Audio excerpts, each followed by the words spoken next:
Mazmur 1 ayat 1 sampai 2. Berbahagialah orang yang tidak berjalan menurut nasihat orang fasik, yang tidak berdiri di jalan orang berdosa, dan yang tidak duduk dalam kumpulan pencemooh. Tetapi yang kesukaannya ialah Taurat Tuhan, dan yang merenungkan Taurat itu siang dan malam.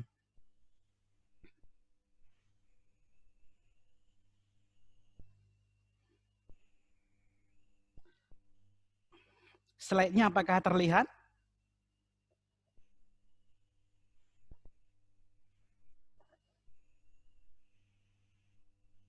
Slide-nya apakah terlihat? Iya, malam kelihatan. Oke, baik.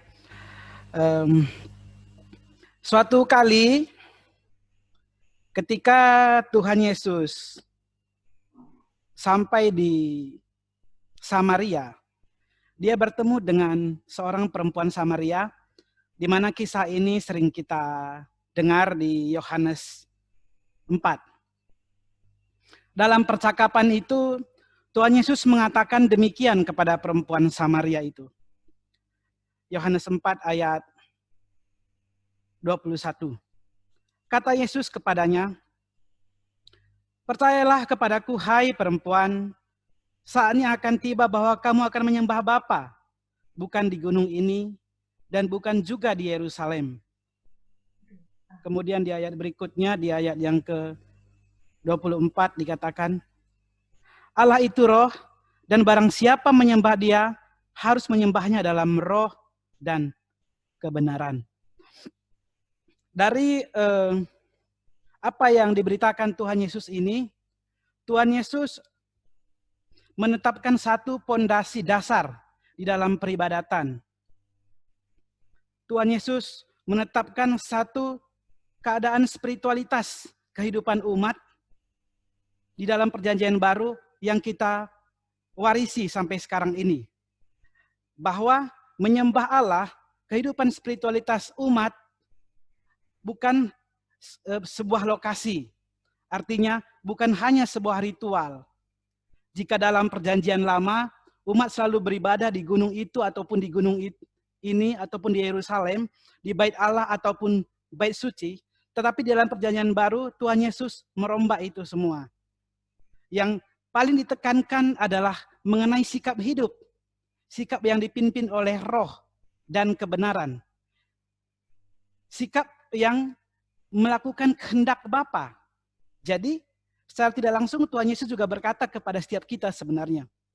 Jika selama ini kita nyaman dengan kehidupan peribadatan di satu lokasi, katakanlah gereja, Tuhan Yesus mengingatkan setiap kita pada saat ini bahwa ibadah yang sejati, kehidupan keberimanan, kehidupan spiritualitas yang sejati itu adalah masalah sikap hidup.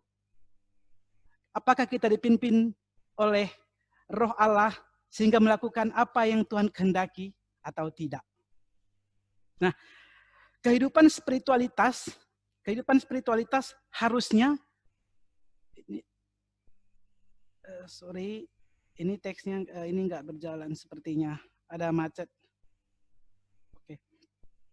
Kehidupan spiritualitas harusnya membawakan transformasi, pembaharuan, perubahan hidup.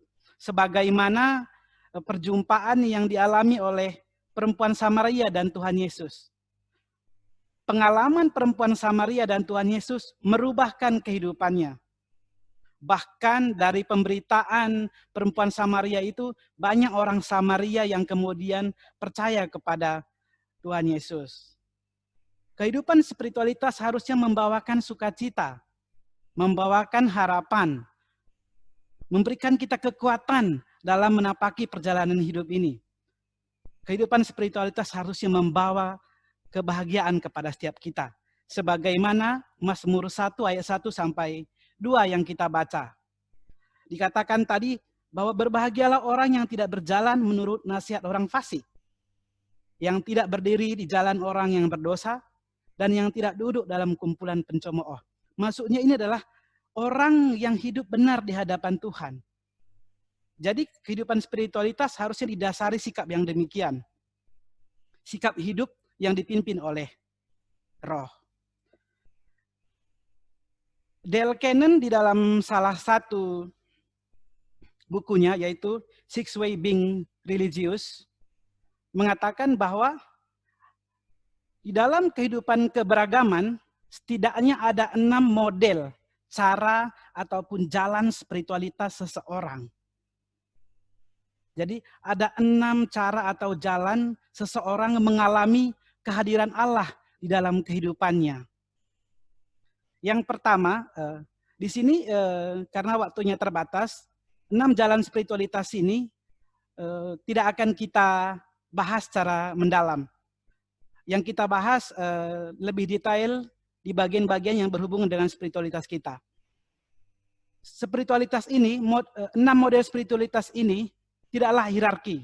Artinya tidak ada jenjang lebih tinggi atau lebih rendah. Seseorang bisa saja memiliki lebih dari satu model spiritualitas.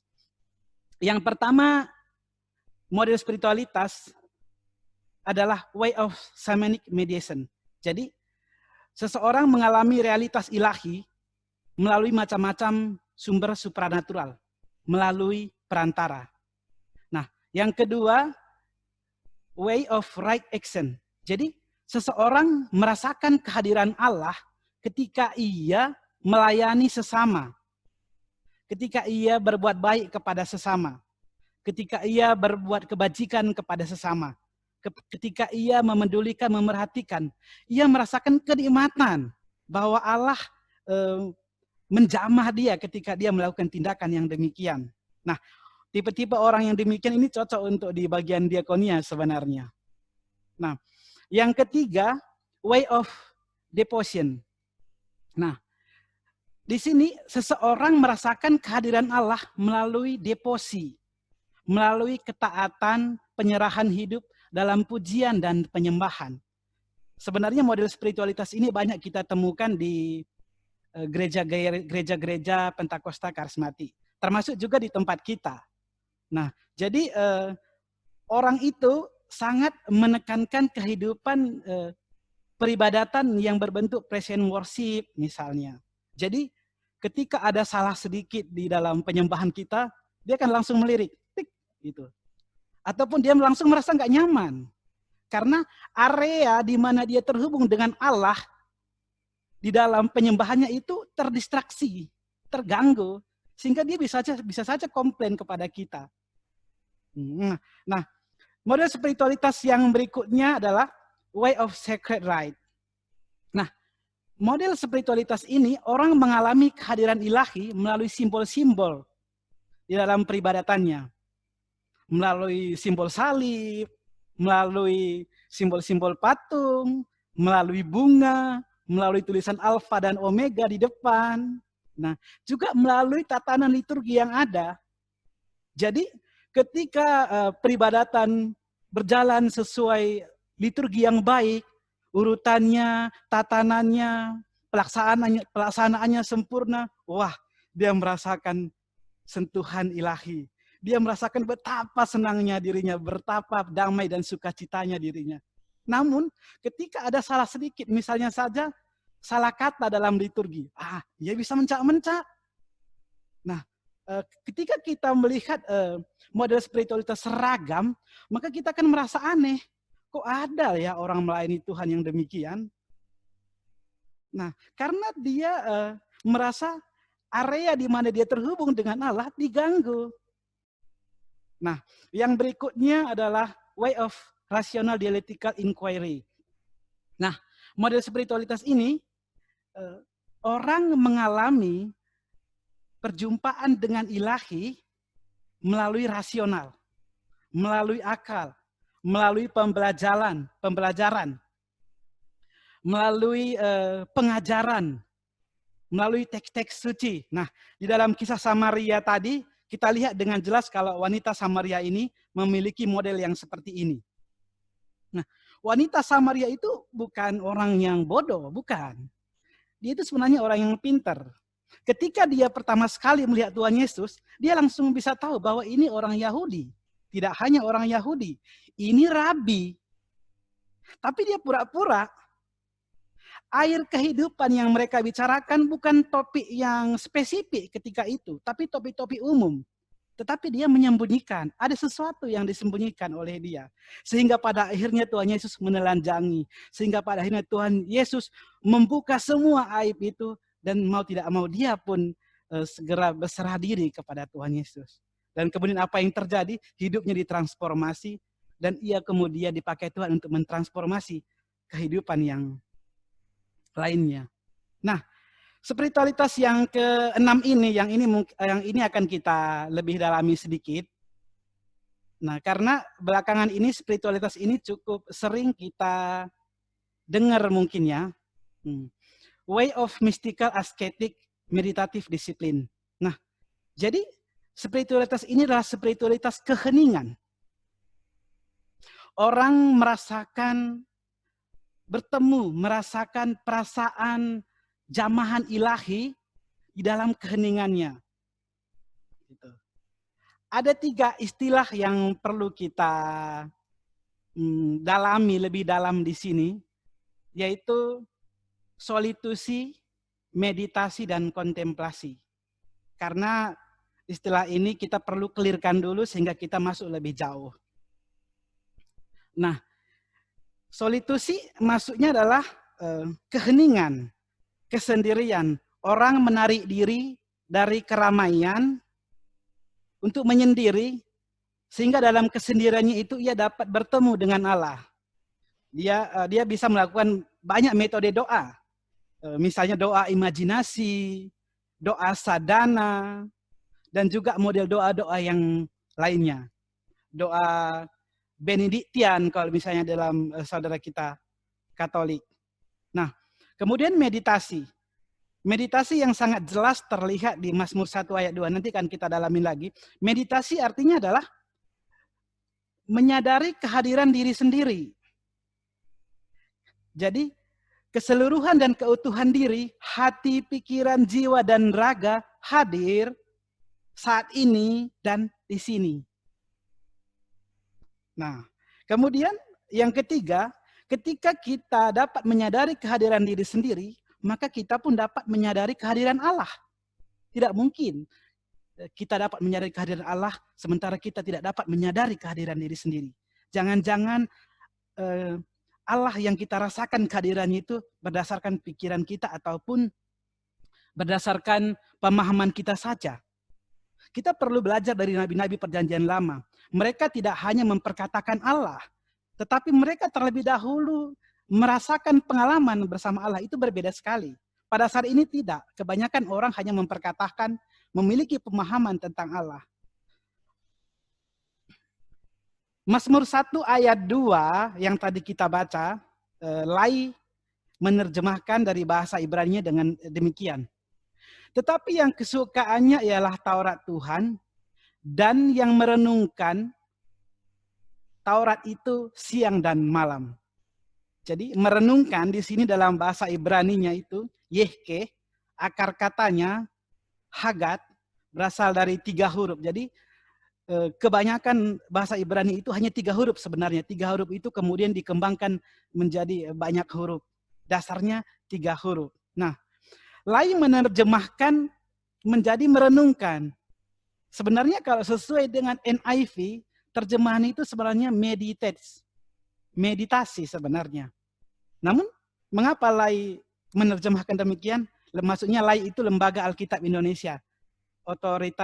Yang memiliki otoritasi terhadap penerjemahan Alkitab yang sering kita pakai. Nah, beberapa terjemahan lain menerjemahkannya juga dengan meditasi. Misalnya King James Version, New Living Translation, NAS, INT, dan banyak lagi yang lainnya kalau kita mau cari. Mengapa Lai menerjemahkannya demikian? Ya, saya tidak tahu ya. Tapi kemungkinan begini, karena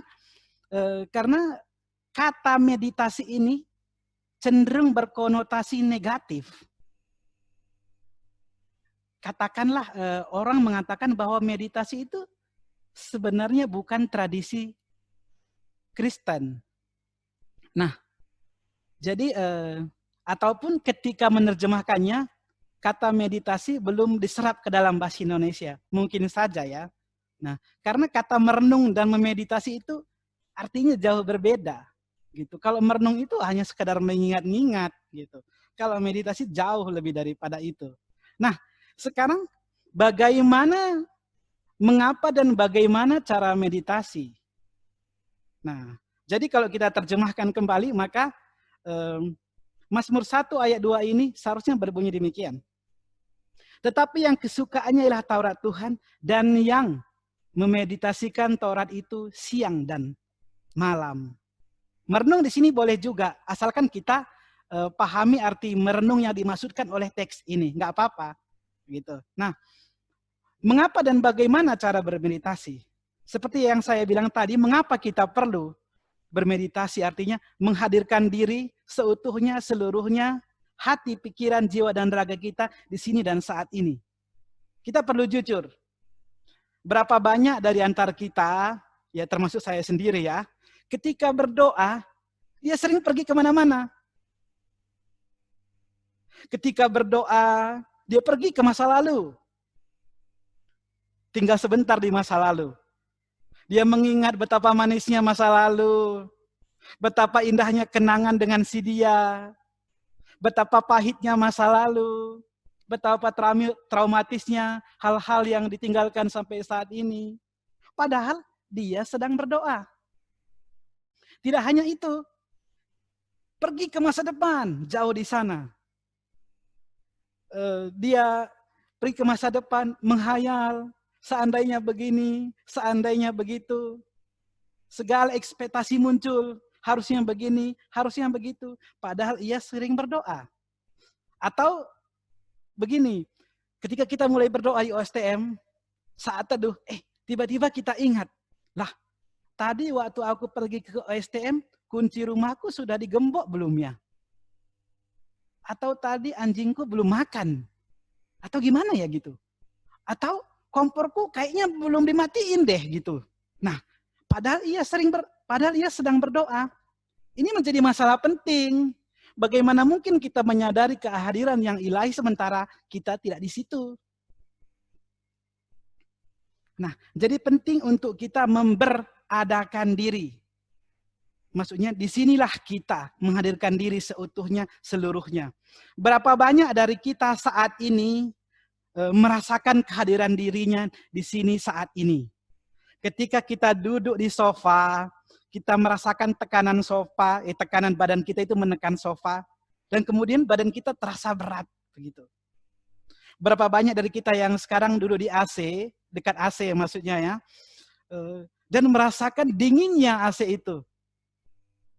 Nah ini penting, ini melatih kehadiran diri kita saat ini di sini.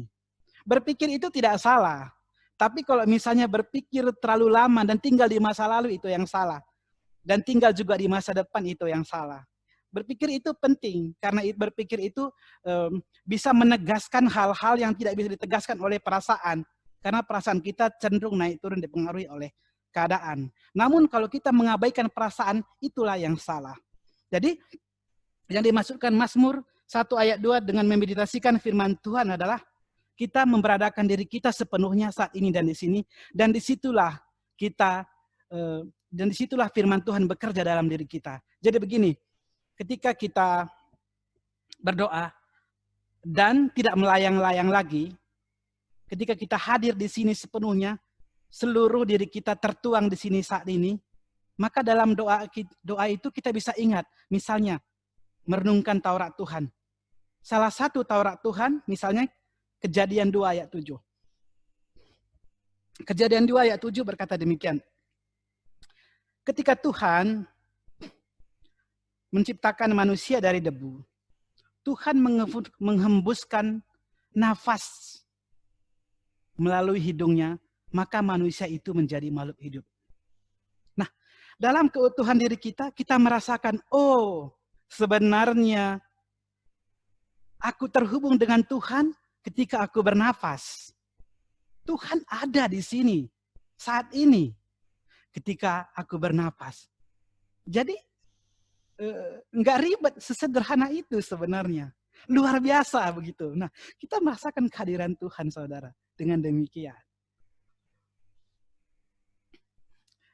Charles Keating, salah satu ahli spiritualitas, doa, dan kepribadian mengatakan demikian. Bahwa setiap orang memiliki lebih dari satu jalan atau model spiritualitas. Bergantung dari corak kepribadiannya. Jadi, setiap orang itu bisa memiliki lebih dari satu, dua, atau jalan spiritualitas. Karena jalan atau model, cara spiritualitas, cara kita mengalami Allah dalam kehidupan kita itu berbeda-beda sebenarnya. Tergantung corak kepribadian kita, tergantung latar belakang kita, tergantung konteks-konteks budaya yang membentuk kita. Jadi ketika kita mengenali corak kepribadian kita, ketika kita mengenali corak spiritualitas kita, maka kita bisa mengenali kelemahan dan kelebihan kita. Sehingga kita dapat mengolah. Sehingga tidak terjadi kekeringan spiritualitas di dalam diri kita. Misalnya nih, di masa-masa ibadah online ini ya, sebenarnya sih, sorry saya kembali ke belakang sedikit. Sebenarnya dalam kebaktian umum kita, masing-masing model spiritualitas yang saya tunjukkan tadi, yang saya katakan tadi, sudah ada di sana. Sehingga memang seringkali kita rindu untuk kembali ke masa-masa yang seperti itu. Nah, namun pada kenyataannya sekarang memang kita ibadah online. Nah, dengan mengetahui kelemahan dan kelebihan model spiritualitas kita, maka di dalam ibadah online ini kita bisa mengatur, menata tempat rumah ya, di mana kita berada yang sesuai dengan model dan corak spiritualitas kita. Misalnya nih, saya memiliki model spiritualitas yang sacred right. Artinya saya perlu simbol. Maka saya akan sediakan misalnya salib di tempat saya mau beribadah, yaitu di rumah. Saya perlu bunga yang segar yang sepertinya meneduhkan saya gitu. Oke, saya cari bunga yang segar. Atau sedikit rerumputan hijau. Oke, saya taruh. Oh, ternyata model spiritualitas saya tidak hanya sacred right. Gitu. Tetapi deposi. Oh oke, berarti saya sukai dengan penyembahan dan pujian. Oh baik, jadi saya menata rumah, menata tempat di mana saya beribadah itu dengan sound system yang baik, dengan pencahayaan yang baik. Nah, dengan demikian kita akan semakin menikmati kehidupan spiritualitas kita. Karena kehidupan spiritualitas itu seharusnya menggairahkan, yang membuat kita semakin optimis dan berpengharapan di dalam kehidupan ini. Dan membawakan sukacita kepada setiap kita. Selamat menyelami jalan-jalan spiritualitas. Tuhan memberkati.